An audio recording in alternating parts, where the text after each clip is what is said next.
Hey guys, and welcome back to my channel. Today I'm going to be showing you guys how I retiled the floor in my guest bathroom that made the whole area brighter and nicer. There used to be carpet in the front part of this bathroom, which is why you see me removing the tack strips around the perimeter of the area. If this is something you will have to do as well, make sure you wear gloves in order to protect yourself, as the nails are very sharp.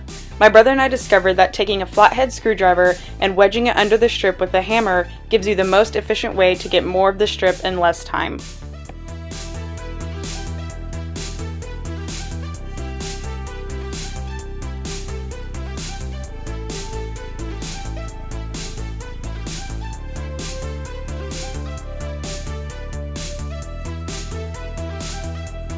As you probably noticed, my screwdriver was moving around a lot in the way that I was holding my tools, and my brother showed me that standing while keeping a firm grip on the screwdriver makes your life so much easier.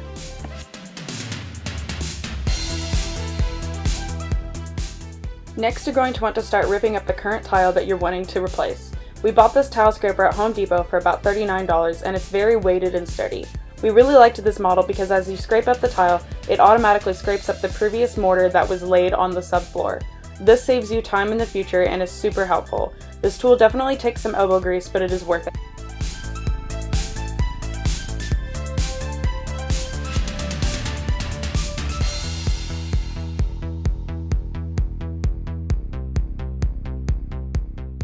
I slowed this part of the video down so you would be able to see the angle at which I'm controlling the scraper. A good angle is key to removing all of the old materials necessary.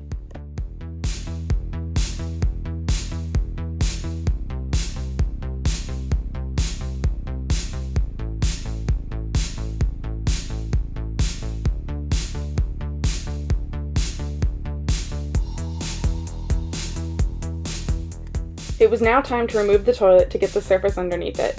My brother is unscrewing the nuts and removing the washers at the base of the toilet, and will then disconnect the tube from the water line to the bottom of the tank. Make sure your water is turned off in your house before you do this. Lastly, to make moving the toilet as easy as possible, remove any caulking that may be surrounding the base with a flat and semi-sharp edge. Flush your toilet multiple times to drain the water out and make it lighter.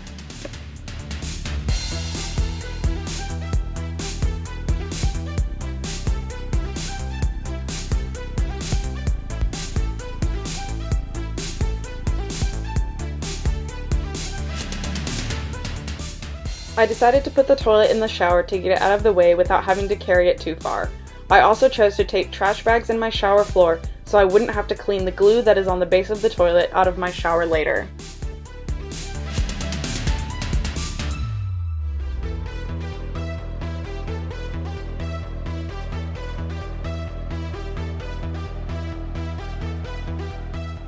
In my previous video that I uploaded to my channel, I discussed how to properly mortar a surface, but later in this video I have a short clip as a review. This was a video of how this section was looking after putting down a majority of the tile that needed to be put down without having to be cut or trimmed first. And here I am doing a happy dance because this bathroom is coming along so much faster than I ever thought it would.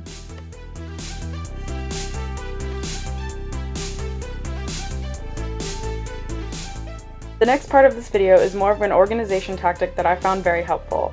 I first drew a rough sketch of the bathroom and then went and measured all of the areas that I knew we were going to have to cut tile in order to fit the section. I listed them on my sheet of paper with letters and then wrote on painter's tape with Sharpie to help me remember what area was what.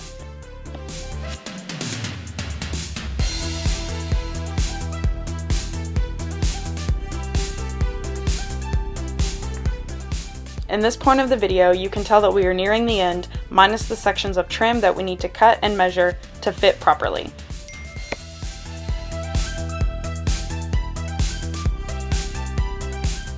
Here is a short clip of my brother cutting tile with a wet saw. There are a few types of wet saws, but basically they will all work the same.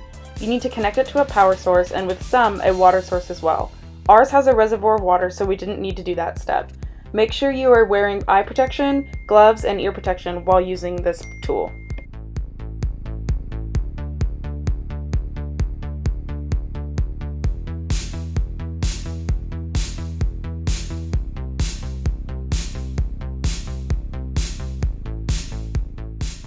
Although this tool is very powerful, you want to make sure that you are not shoving the tile through the saw any faster than it wants to go. This is key in order to keeping your saw and your blade in good condition.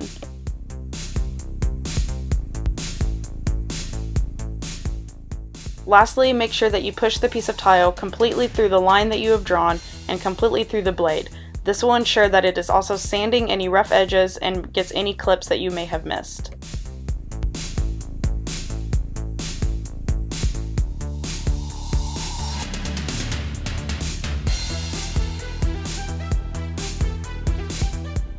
While my brother was cutting tile for the trim, I moved into the bathroom and began removing any extra grout on the surface of the tile that we didn't need anymore.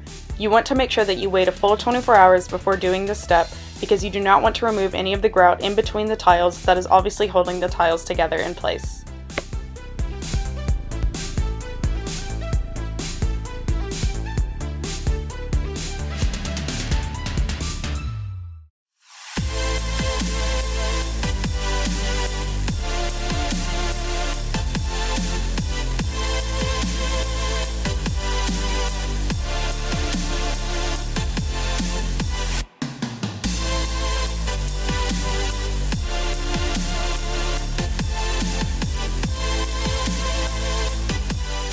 Scraping up the grout on the tile was actually not as easy as I expected it to be, and so I figured that if I wetted the surface with a sponge, it would come off a lot easier.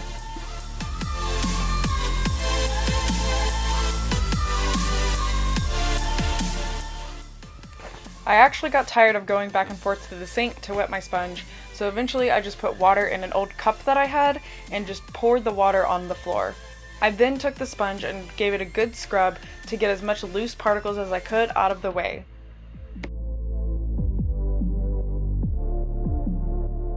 I then went back to using my putty knife to scrape up the remainder of the grout that was still left on the surface of the tile and that didn't need to be there. Make sure you apply a firm pressure and don't dig too deeply as it risks scraping the tile.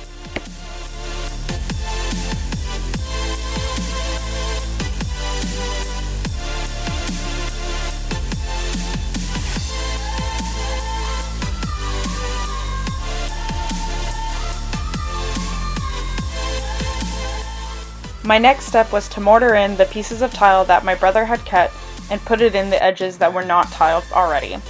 This is a review on how to mortar.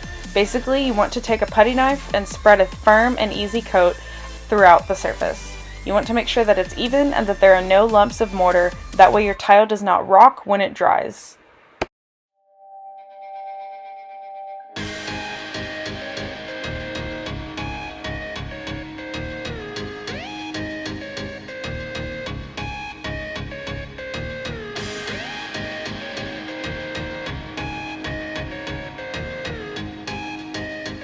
Once your mortar is properly and evenly placed, take your trowel and take a toothed edge and draw lines in the surface. Like I have said before, this helps create texture so it gives the tile something to stick to and ensures that it won't slip around when everything is said and done. Be smarter than I was in this video and make sure that you place your tiles separately so you know which one goes where. I had to do a bit of jigsawing, but eventually I figured out where each one went.